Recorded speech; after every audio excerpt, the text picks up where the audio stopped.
Hi, my name is Siyun. I was born and raised in South Korea. I've been here in Japan for 2 years now and currently working in W+K Tokyo as a producer. I got asked 2 questions. One is, what's the biggest challenge of being a woman in Japan? Before answering, I want to ask you something. Are you gonna quit your job when you get married? I've been asked this question so many times. And I think this question is from the viewpoint that I'm a woman, not the person doing the best to achieve my goals. And the statistics show that only a few % of companies in Japan have female executives, which means it's hard to find a role model, a female influencer who can inspire you or give you motivation. Women are being sexualized in Japanese TV shows, magazines, and even in the streets in many ways. Also, you can easily feel the expectations of women to be feminine in Japanese society. It's a shame that Japanese society is not paying enough attention to this issue when the feminism movement is creating a new history around the world. So, here's my answer. Struggling to succeed in a society that doesn't support women's success is the biggest challenge for me in Japan. And the next question that I got asked is that, what makes me proud as a woman in Japan? I've been thinking about this for a long time, but I don't really know what makes me proud as a woman. But I met many Japanese women who strive for their dreams, and there are many feminist communities where Japanese women can help each other. I hope the situation will be changing, and there will be more Japanese women who feel proud of themselves in Japan.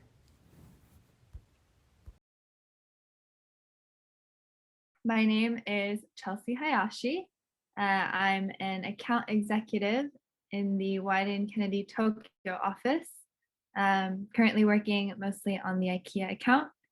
I was born in New York, actually, and lived in Japan for about 2 years when I was a baby, but ever since then have grown up fully in the Bay Area, aside from kind of 4 years in Boston. But I studied abroad in Japan in college, and also my mom's Japanese, so I grew up with it, with my home being half Japanese. And after spending a semester here and then also a summer here through an internship, I realized that it was a place that I wanted to try living. My grandparents are here, so I'd grown up spending summers in Tokyo, but I never knew anyone my age. I felt a bit disconnected from the culture or what it was really like here, since I only really experienced it through family. So after I graduated from college, I moved straight to Tokyo after a very cliche 6 weeks in Southeast Asia, and kind of jumped right into Wieden from there. I was an intern for 3 months, and then became kind of full-time at the beginning of 2018. So it's already been 3 years. Yeah, 3 full years. And yeah, in Japan, when I first moved here, I didn't have, any connections or anywhere to live or any money really. So I was just crashing with my grandparents. But after the first few months, I got my own place, and have been living fully alone in Tokyo since then, which was a new experience because growing up in the States, I went from living with my family to living in dorms in college, friends, in housing. And then I think in Japan, it's really common to be alone. So that's been really interesting and really fun for me personally in terms of experiencing the country and then also self-growth.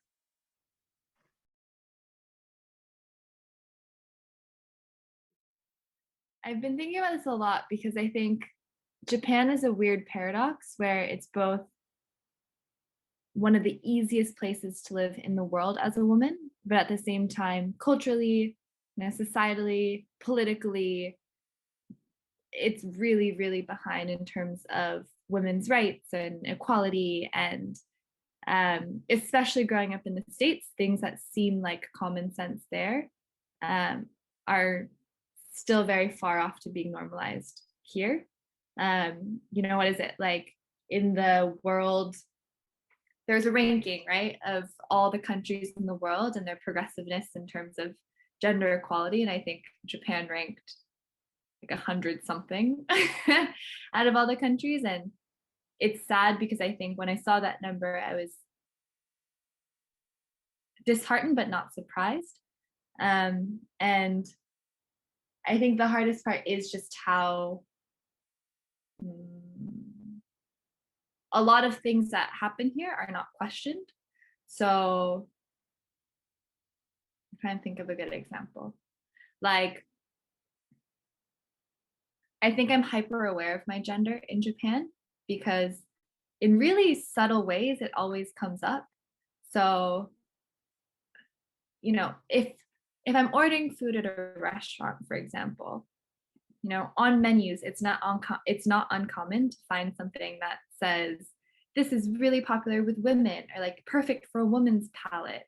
Or if I order a lot, it's like, oh, are you sure? Like, I think as a woman, like that might be a lot. And it's so like, it's just food, but even that, like, why does gender have anything to do with food?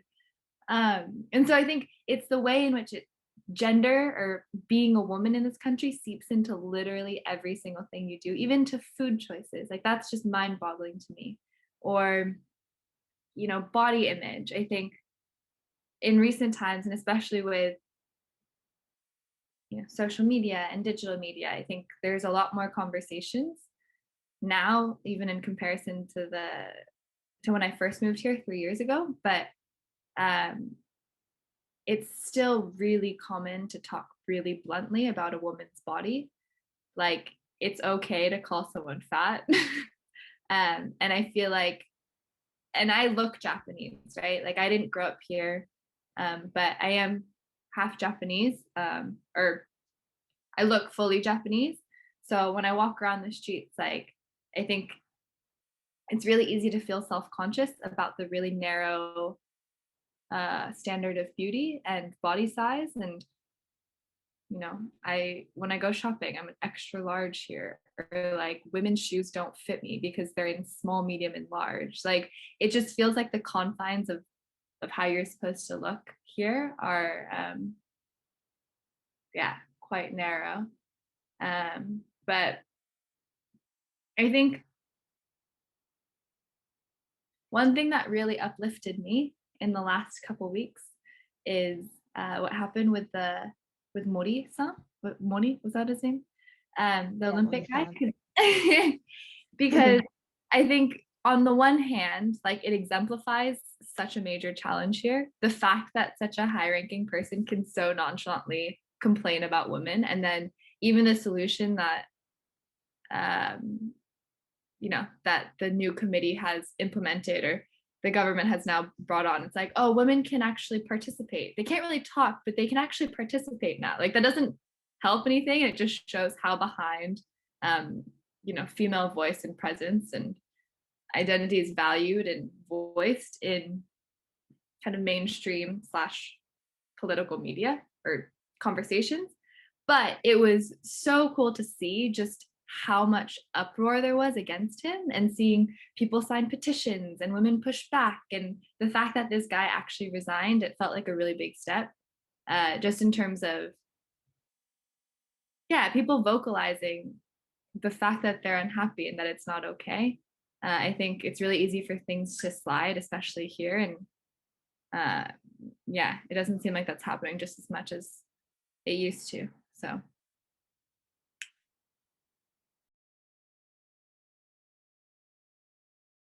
even though, like I said, like, Japan is the safest place in the world to be a woman, it's also, there's certain things that are quite weird here, or that happen a lot, that I think, happen in all other countries. Like, growing up in the States, catcalling is much more normal.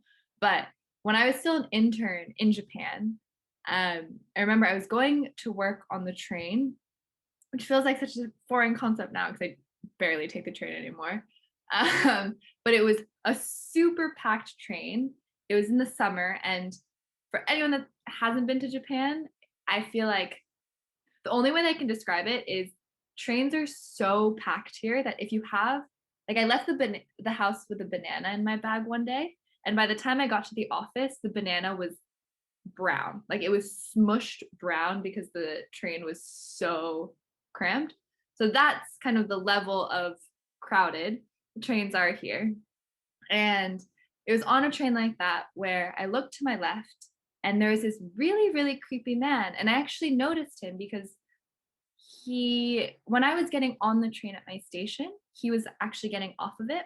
But then after I entered the train, he followed me back into the train.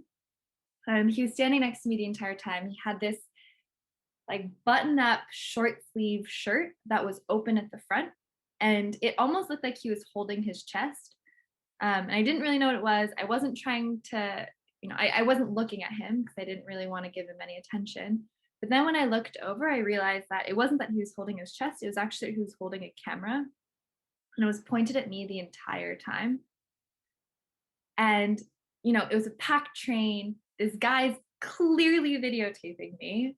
And even though, and it still bothers me to this day, like, I'm a very outspoken person, but even though I was just boiling with anger, I was in so much shock that it was actually happening to me, that there was nothing that I could say or do, like nothing came out of my mouth. And I was just frozen. And we were in that position for one train stop, which felt like ages. And the next stop, I like ran off the train and I actually saw him kind of come up after me, but I just kept going. And it just bothers me because I wish I had said something or, flagged him, or even if, I don't know, like, he could have gone right back on the train and filmed someone else. And that pisses me off so much. But there's something that stopped me. And I think I don't know what it was, but I know that if it ever happens again, I'll like scream or yell or do something. But I think it's hard that, especially in Japan, where there is this facade of things being so peaceful and safe and calm, it's almost like when something like that happens, it's so jarring. And maybe this is just for me too, because I didn't grow up here, but it was just so jarring that I didn't know what to do. It was so outside the norm of what felt like a smooth reality. That I wasn't able to speak up. So hopefully I'm an exception and not the norm. But I do have a feeling that in this country, like, it is hard for women to flag these things or speak up. Like, there really isn't that much of a culture. You know that it happens, but you don't hear it that often, even with sexual assault. I know in the States and here as well, like, the Me Too movement happened, but it didn't happen in the same way because there isn't that avenue to really speak out about it, even though it's so common. So anyway, that's another aside. Kind of went back into the challenges front, but to root back to the positives, I think what does make me proud is the independence that I see in women here, and the fact that society allows for that in a certain way, like with its safety, right? Like, in the States, I would never walk alone with my headphones on at 1 a.m. in the dark. Like, that's just stupid. And granted, it probably is stupid here as well, but nothing has ever happened to me, knock on wood. And I honestly feel like nothing would really happen to me. And to live in a country that allows for that sort of mobility and freedom as a woman is really wonderful and beautiful. And I think, there is still very much an overarching pressure to be a certain way as a woman, to start a family, whatnot. But you look around and you see so many like strong, independent working women. And And it's really, really cool to see. And I think in this company, especially, the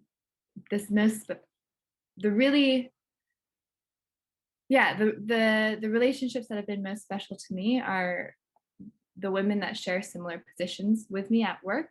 I think I've had some of the best and closest and deepest conversations in my life with other people that work here that kind of experience similar or different things, really, but to be able to openly discuss. And I think it makes me proud that women are able to uplift women, create spaces for each other to be there to support. And yeah, I think that's one thing that does make me proud about the ability to build community, seeing communities, finding communities, stuff like that.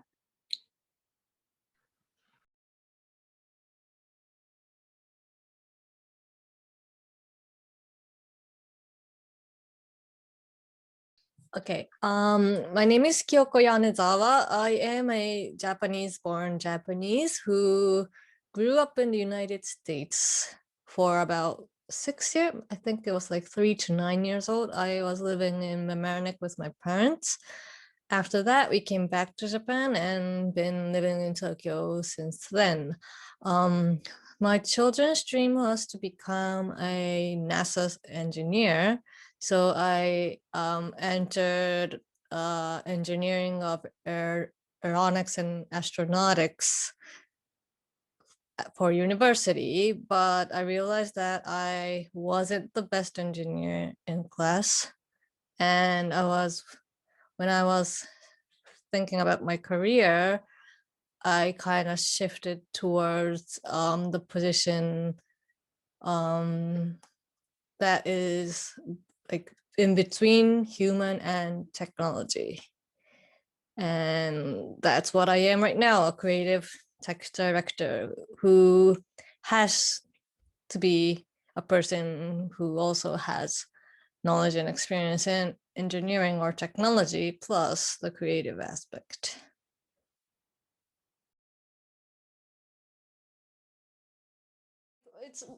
It's just my point of view. It's not for, I think, general women in Japan, but like for me, like I was a child who took Lego over Barbie dolls, and a lot of people around me thought that like engineering or technology wasn't a thing for women, and I didn't understand that at all. I don't understand it now as well, but people somehow think that women aren't good at math or physics.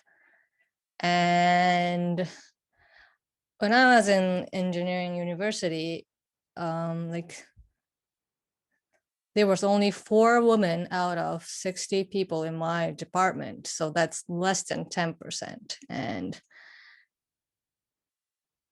it was a little bit weird, but when I was young, I thought that's the way the world is. But when I grew up, I realized that that's not the world should be. And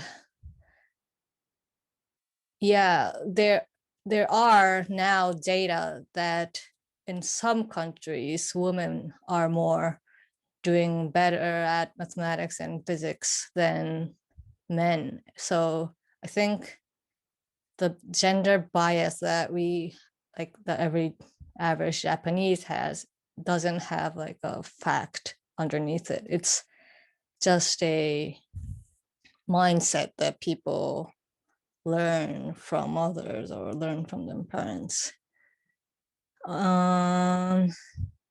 Yeah, so I really want to change that, but and I think a lot of people think they should change that. And I hear some, universities and are trying to recruit younger women into their lab and promote it to women. But when they try to do that, they come up with pink poster that's saying, welcome STEM ladies and stuff like that. And that's terrible because, well, I was also a kid who didn't like pink. I preferred blue over pink or red when I was a child. Well, it's not just the color. I think it's the mindset that people generally have around pink. So I used to hate pink. I don't like pink that much right now too. And like, if they wanna appeal to women and they kind of make pink posters, I think that's, that's the wrong way to do it. And come on, we're not interested in science because it's pink, right? So yeah, there is a big challenge. I think the challenge is bigger than other Western countries. And when I was young, around like in the 20s, I think that that's the way the world is. So I have to embrace it and I have to, deal with it the way it is. But when I look out through other countries, there are a lot of powerful women who are trying to get back that their like true self or bring in more power to women. And now I feel that it's not just the way it is, it's also my responsibility as well as, becoming I don't think like a senior person. Yeah, I really want to make a difference in what is happening right now in Japan. My name is Kana from Widen Tokyo office. I'm an account. I'm an account service for 4.5 years now. And what do I do? This is my first experience working for advertisement. It's been exciting. Every day is a different day, so I enjoy it. I myself is a runner. I run pretty much every day, so that's who I am.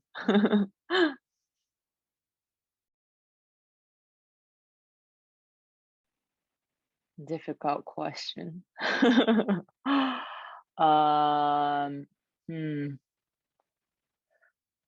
I think it's not only in Japan, but there are environments or situations that you actually like realize that you are a woman, that you need to like protect yourself, kind of. Like, for example, I said I'm a runner, and then I think Tokyo is a pretty safe city, and you kind of like go out, or you can like even go groceries, a convenience store, pretty much anytime if you want. But still, if I run outside, I need to kind of like choose when to go or where I run. And even almost like if somebody is passing me by, and then if that's like the sound of step, like you can tell if it's a guy, I kind of like try to be away from that, or like look back and then see who that is. I think it's just a natural instinct of me or woman that you need to like kind of watch out on what's the environment you are surrounded with, if that makes sense. It's not only in Japan, but yeah, that's how I see the challenge that I see. At least that's something that men don't feel that way, probably. It's probably unique to women. Pretty much anywhere in the world, and then Tokyo is better than anywhere, I believe. But yeah, that's what I feel.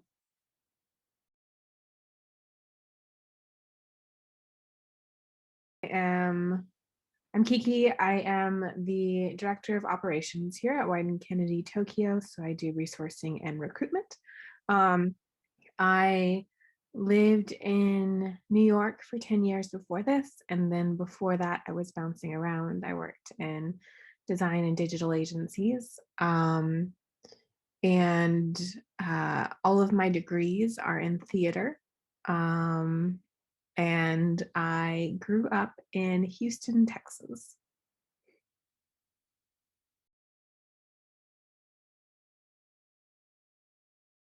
Yeah, I think it's really hard to say because my perspective is obviously, it's hard for me to separate out what is because I'm female and what is because I'm, don't understand Japanese. And, I think there's just so many layers for me to really understand what the hardest part of being a woman in Japan is. And I can't really answer for Japanese women, obviously. So, I think for me,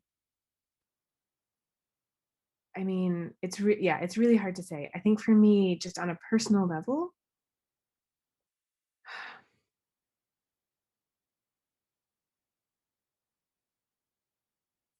I guess part of it is maybe